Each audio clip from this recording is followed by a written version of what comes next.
Labour civil war as MPs turn on Starmer ally Lord Hermer over conflicts of interest. The Attorney General is under fire for refusing to reveal details of payments he has received since becoming a minister, including from former clients. Sir Keir Starmer's ethics tsar must investigate Lord Hermer over potential conflicts of interest, Labour MPs have demanded. The Attorney General is under fire for refusing to reveal details of payments he has received since becoming a minister, including from former clients. Lord Hermer has been heavily criticised for his role in handing over the Chagos Islands to Mauritius and suspending some arms sales to Israel.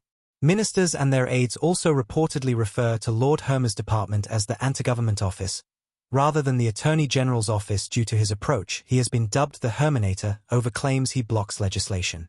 Labour MP Graham Stringer called on Sir Laurie Magnus, the Prime Minister's independent ethics advisor, to launch a probe into the government's top law advisor.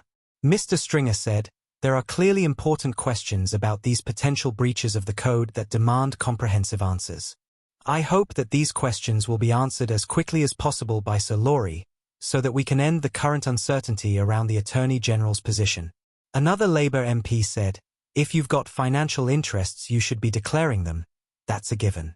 From the local councillor up to the cabinet minister. No questions.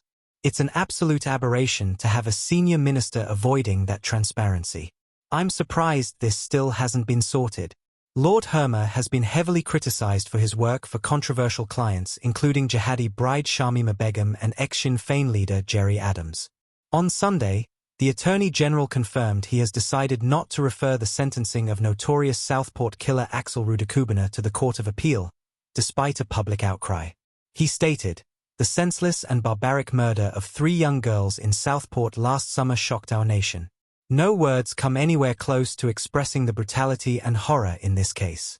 It was understandable that we received multiple requests to review the sentence under the unduly lenient sentence scheme, which is designed to identify and remedy gross errors made by judges.